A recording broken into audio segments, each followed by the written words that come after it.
Selamat pagi semua, selamat beraktivitas. Bagi yang menonton saat ini, kita akan pelajari sistem berbasis pengetahuan.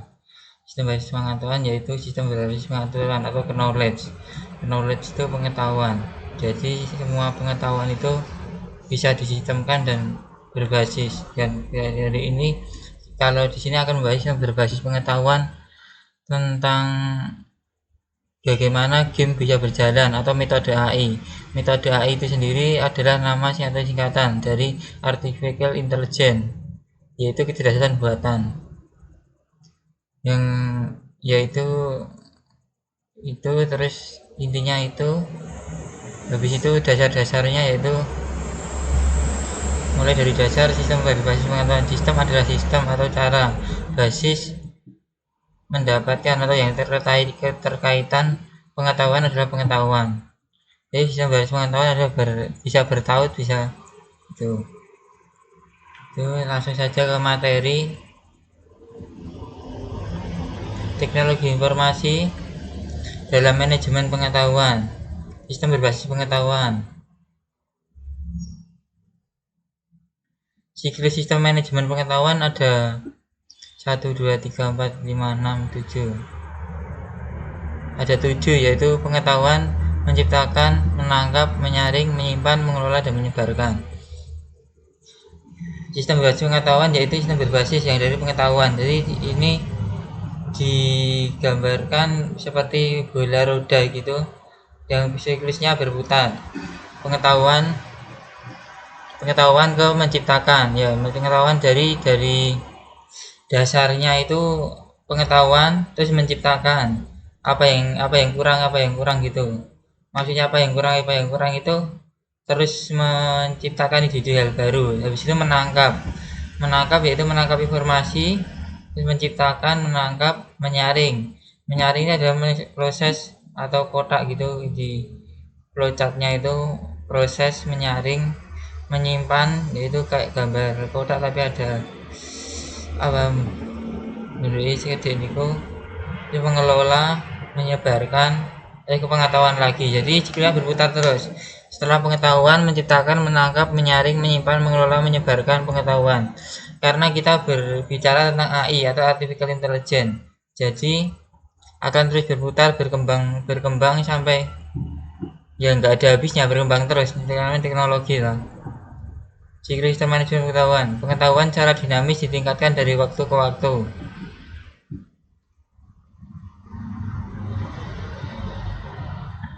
Pengetahuan pada sistem KM yang baik tidak pernah selesai karena lingkungan terus-menerus berubah. Pengetahuan harus diperbaiki untuk mencerminkan perubahan tersebut. Siklus bekerja sebagai berikut. 1. Menciptakan pengetahuan. Pengetahuan diciptakan ketika orang-orang menentukan cara-cara baru untuk melakukan atau mengembangkan knowledge mereka. Pengetahuan eksternal turut dilibatkan. Maksudnya eksternal itu yaitu pengetahuan dari luar. Pengetahuan dari luar ya bisa luar semua, luar negeri, luar handphone, luar itu semua. Terus jadikan sistem pengetahuan baru. Kan artificial intelligence kan selalu berkembang. Jadi itu apa ya? Terus berkembang. Ya, itu berkembang kan ada masa-masanya gitu, masa kejayaan, masa perubahan, menyaring, menortir gitu. 2, nggak usah lebar ya. 2, menangkap pengetahuan baru harus diidentifikasi ketika ia berharga dan dipresentasikan dalam sebuah cara yang masuk akal. Jadi pengetahuan baru itu diidentifikasi ketika ia berharga dan dipresentasikan dalam sebuah cara yang masuk akal. Sistem berbasis pengetahuan. Menyaring pengetahuan baru ditempatkan pada konteks demikian sehingga ia dapat dilakukan. Inilah cara hiperentasis insek manusia berkualitas tersembunyi harus ditangkap bersama dengan fakta eksplisit. Tersembunyi atau eksplisit. Menyimpan pengetahuan bermanfaat harus kemudian menciptakan pengetahuan. Pengetahuan bermanfaat harus kemudian disimpan di dalam format yang layak pada software atau hardware. Sebuah rekonstruksi pengetahuan demikian sehingga orang lain di dalam organisasi dapat mengaksesnya. Ya, organisasi kemarin dari pertemuan pertama itu, organisasi itu adalah organisasi banyak orang yang mempunyai satu tujuan yang sama atau yang baku. Jadi organisasi itu bisa dikendalikan, semua orang itu bisa dikendalikan melalui organisasi. 5. Mengelola pengetahuan seperti sebuah perpustakaan. Pengetahuan harus dijaga agar tetap terkini. Pengetahuan harus ditinjau untuk memverifikasi bahwa ia relevan dan akurat. 6. Menyebarkan pengetahuan. Ini yang terakhir, itu menyebarkan. Ya enggak terakhir, nanti siklusnya kan terus ada terus. Maksudnya ini menyebarkan pengetahuan ini share, saling share pengetahuan, sharing pengetahuan. Menyebarkan pengetahuan. Pengetahuan harus dibuat tersedia pada suatu format yang bermanfaat bagi seseorang di dalam organisasi yang memerlukan dimanapun, kapanpun. Ketika pengetahuan disebarkan, individu mengembangkan, menciptakan, mengidentifikasi pengetahuan baru atau mempunyai pengetahuan lama yang telah mereka isikan ke dalam sistem. Lihat Arlar 2003, Keynes 2003. Menurut Arlar 2003 dan Keynes 2003. Pengetahuan adalah sumber daya yang tidak dikonsumsi ketika digunakan. Pengetahuan adalah sumber daya yang tidak terkondisi ketika digunakan. Maksudnya itu tidak dikondisikan, tidak dikonsumsi itu tidak digunakan. Meskipun ia dapat menjadi tua. Sebagai contoh, mengemudi sebuah mobil pada tahun 1900 berbeda dengan mobil zaman sekarang, tetapi banyak prinsip dasar masih diterapkan. Pengetahuan harus diperbarui, jadi jumlah pengetahuan bertumbuh dari waktu ke waktu.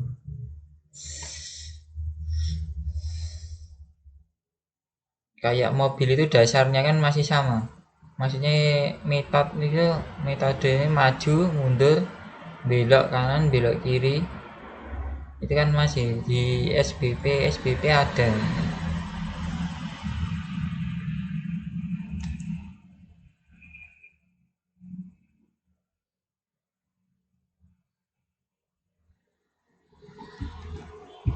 Lanjut,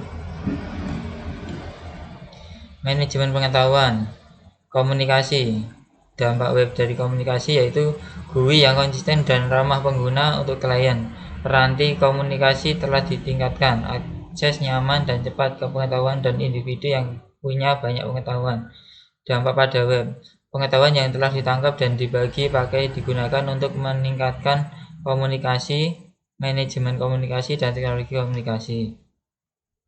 Ini yang dimaksud ini dari tabel manajemen pengetahuan dan dampak web. Tadi komunikasi sudah, sekarang lanjut ya manajemen pengetahuan. Kolaborasi, dampak web. Peranti kolaborasi yang telah ditingkatkan memungkinkan kolaborasi dimanapun, kapanpun, memungkinkan kolaborasi antara perusahaan, pelanggan, vendor, memungkinkan pakai dokumen. Kolaborasi yang telah cepat ditingkatkan dan link sumber pengetahuan. Membuat konferensi audio yang video yang menjadi realitas, terutama individu yang tidak menggunakan LAN. LAN itu adalah local area network.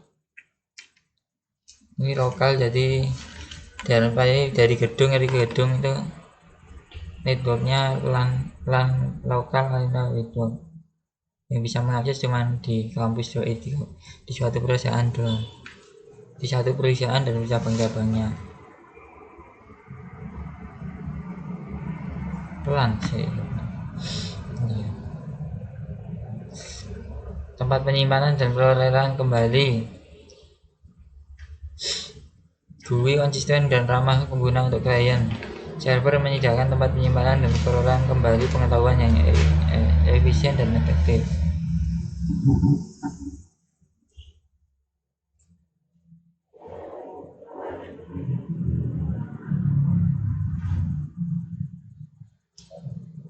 Lanjut, manajemen pengetahuan lebih merupakan suatu metodologi yang diterapkan pada praktik bisnis dibandingkan suatu teknologi atau suatu produk. Meskipun demikian, teknologi informasi adalah krusial untuk sukses setiap sistem manajemen pengetahuan. 1. Teknologi informasi memungkinkan KM atau Knowledge Management dapat bekerja, yakni dengan menyediakan arsitektur perusahaan di mana sistem itu dibangun. Sistem manajemen pengetahuan dikembangkan dengan menggunakan 3 satuan teknologi, yaitu komunikasi, kolaborasi, dan tempat penyimpanan serta perolehan kembali. Teknologi komunikasi mengizinkan para pengguna untuk mengakses pengetahuan yang diperlukan dan untuk berkomunikasi dengan pengguna lainnya, komputer terutama dengan pakar email, internet, intranet, perusahaan, dan peranti berbasis web lainnya, menyediakan kemampuan komunikasi. Teknologi kolaborasi menyediakan cara untuk melakukan komponen-komponen. 3. Teknologi kolaborasi menyediakan cara untuk melakukan kerja kelompok. Kerja kelompok dapat bekerja sama pada dokumen bersama pada waktu yang sama, sinkronus, atau pada waktu yang berbeda, asinkronus di tempat yang sama atau di tempat yang berbeda. Sinkronus dan asinkronus yang berdampak pada asinkronus, yaitu pada waktu yang berbeda tapi tempat yang sama atau di tempat yang berbeda. Kan sekarang bisa online, bisa lewat Zoom atau Meet atau apa gitu, aplikasi live. Lanjut, menangkap, menyimpan, dan mengelola pengetahuan tersembunyi pada umumnya memerlukan sekumpulan piranti yang berbeda. Sistem manajemen dokumen elektronik dan sistem tempat penyimpanan khusus yang menjadi bagian dari sistem komunikasi kolaboratif mengisi kekosongan ini. Sistem tempat penyimpanan sekarang dikenal sebagai repository pengetahuan. Cabangnya yaitu metode dan peranti AI diletakkan dalam sejumlah sistem manajemen pengetahuan, baik oleh vendor maupun oleh pengembang manajemen.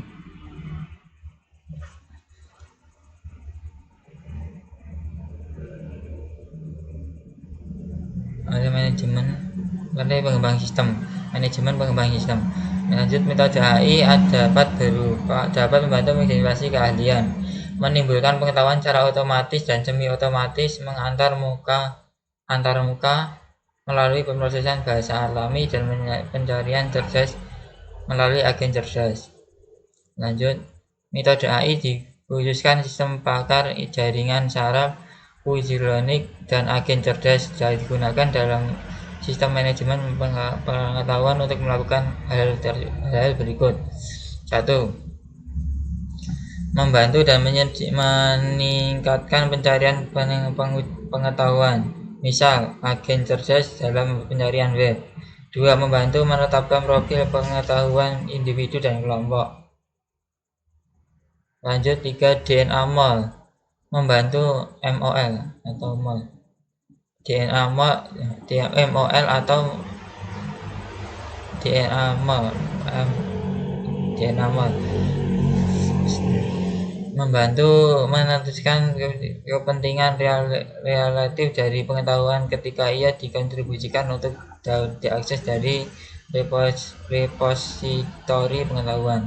4. Men-scan email, dokumen, dan database untuk melakukan penemuan pengetahuan, menentukan hubungan yang berarti, pengetahuan yang mencolok dan atau mempengaruhi aturan untuk sistem pakar. Itu scan itu sekarang sudah bisa pakai kamera ya, sekarang nggak perlu tapi ya juga itu ya mas ini pakai trail apa yang membayar nanti dikenakan apa ini ya, dikenakan harga pembayaran, tapi juga dikasih kelebihannya juga resmi gitu. 6. Menyediakan nasihat secara langsung dari pengetahuan dengan penggunaan jaringan saraf atau sistem bakat. Saya ulangi, 6. Menyediakan nasihat secara langsung dari pengetahuan dengan penggunaan jaringan saraf atau sistem bakat.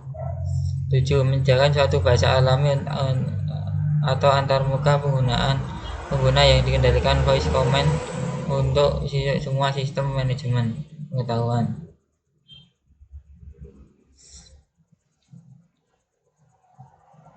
Agen cerdas adalah sistem perangkat lunak yang mempelajari bagaimana para pengguna bekerja dan menyediakan bantuan dalam tugas sehari-hari mereka. Lanjut, ada sejumlah cara yang cerdas, ada sejumlah cara yang cerdas. Sebuah agen dapat membantu sistem manajemen pengetahuan. Secara khusus, mereka digunakan untuk menganalisis dan mengidentifikasi pengetahuan. Contoh dari itu adalah IBM, Gentia, ya itu cuman dua itu, sama IBM sama Gentia. Maksudnya IBM atau IBM.com menawarkan suatu keluarga data mining cerdas, termasuk Intelligent Digestion Server, untuk menemukan dan menganalisis jumlah besar data perusahaan. Gentia atau Planning Science International, Gentia.com menggunakan agen cerdas untuk memfasilitasi data mining dengan akses web dan data warehouse. Ini adalah singkatan dari KM, yaitu Knowledge Management, penemuan pengetahuan di sistem database.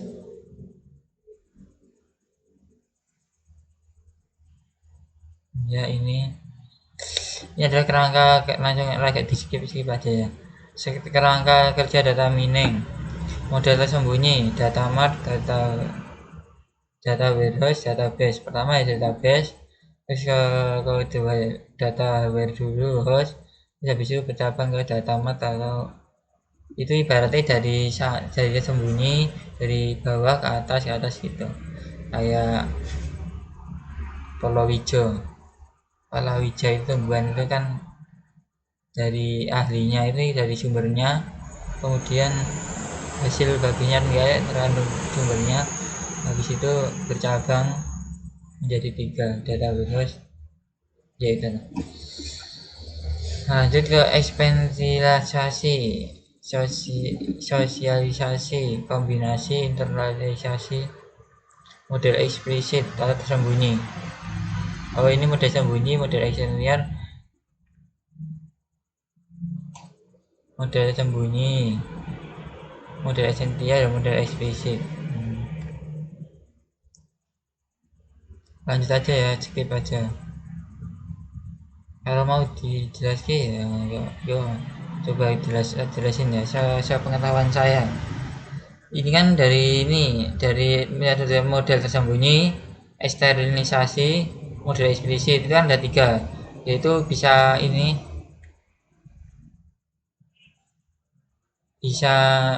kayak bola tadi. Yang pertama itu selalu berputar, roda itu pasti berputar gitu. Habis itu ini kan kembali ke kanan kiri, ini ada panah, ini kembali bolak-balik ini, habis itu ada bola di tengah gitu. Kombinasi, sosialisasi, ini dari manusia dulu, dari sumbernya ke kombinasi, ke sosialisasi bisa, ke eksternalisasi bisa, intinya adalah human atau orang, human admin atau pengguna.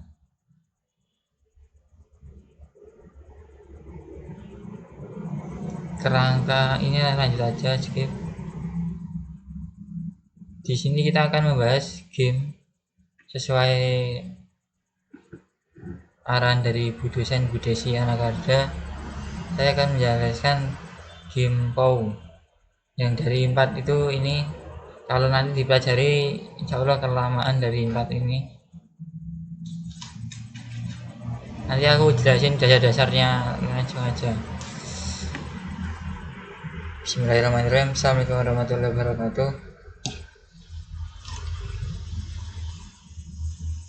Di sini Diki Chandra, NIM 21971011038. ingin mempresentasikan cara bagaimana game itu AI bisa berjalan, khususnya pada AI-nya artificial intelligence. Saya buka dulu. Ini saya menggunakan notes karena agak ringan dan bagus untuk apa sih namanya,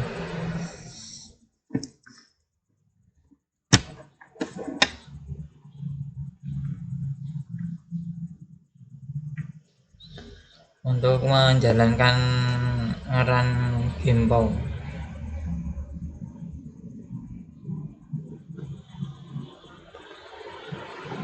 GamePow itu adalah game yang menarik dan belum bisa tamat karena terus berkembang. Sudah tamat ya. Pertama kan Android, ya Android itu tapi di Android saya masih bisa. Kan di atasnya, jadi masih bisa. Di sini saya akan mendownload POW.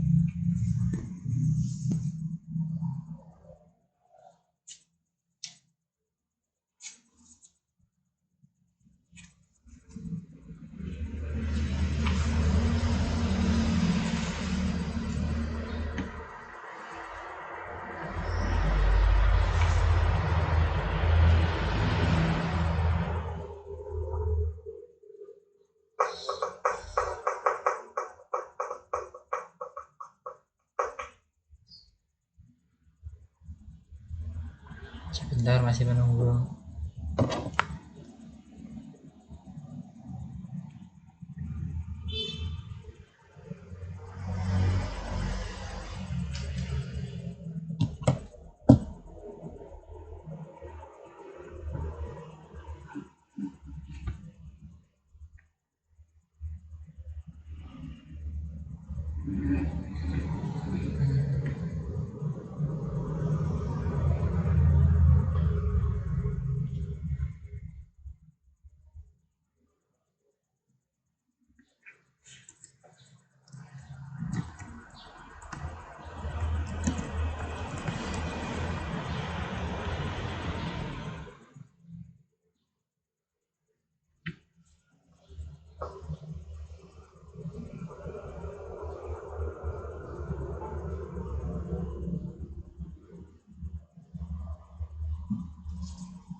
Sebentar, masih menunggu.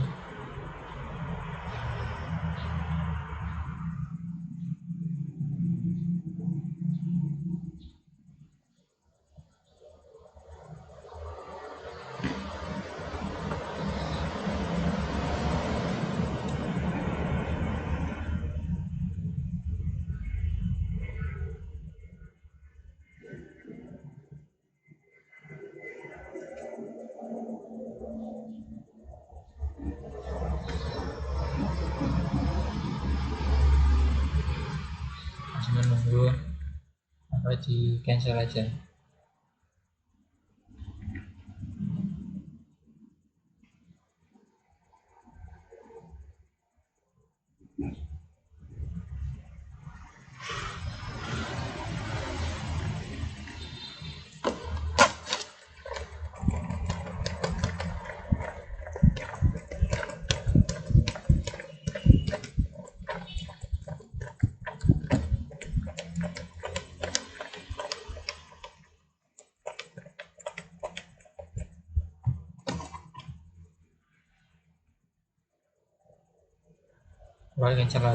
Cancel aja.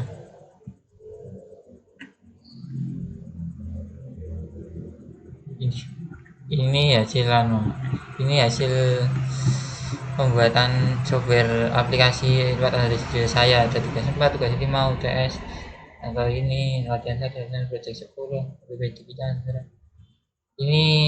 Nanti gamenya akan menyusul karena belum mendownload dan berat.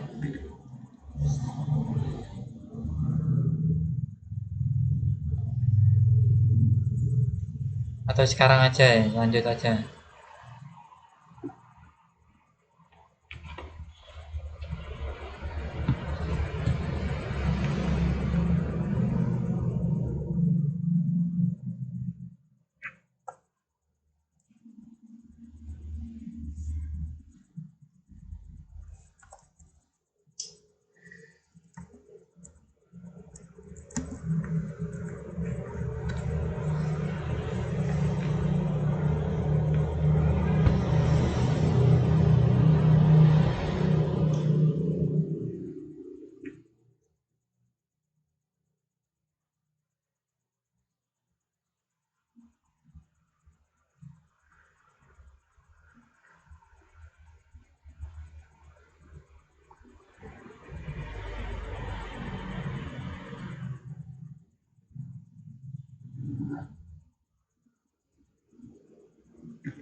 Bisa login pakai email sekolah saya.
Lanjut.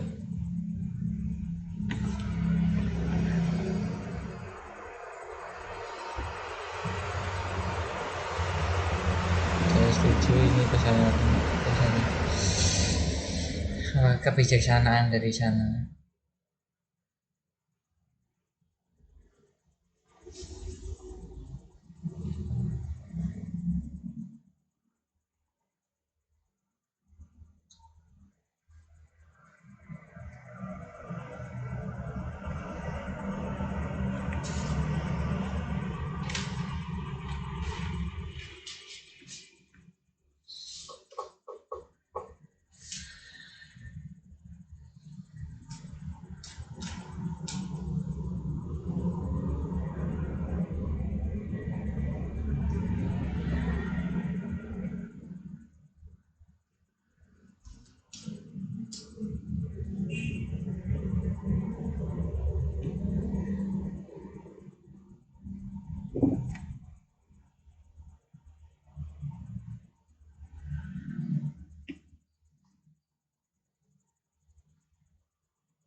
Sini po nggak ada, nggak ada, belum ketemu. Adanya Soliter, balon udara, sama Snake. Snake itu kayak ular kayak di Nokia itu, zamannya Nokia masih jaya-jayanya itu. Habis itu kita coba keluar aja, keluar lagi.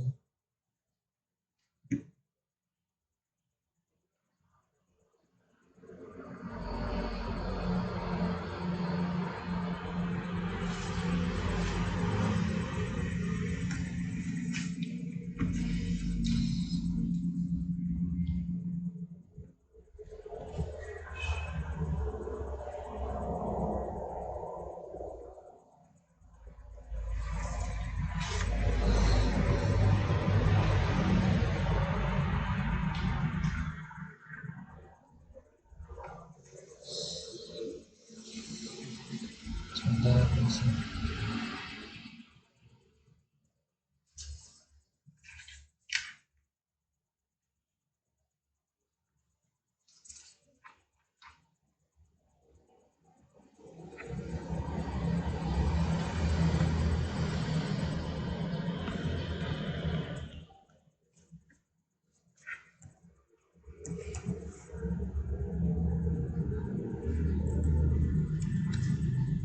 nanti habis.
Untuk Gimpo-nya insya Allah nanti menyusul di slide kedua aja, karena note saya nggak bisa kabutan ya, keberatan ya.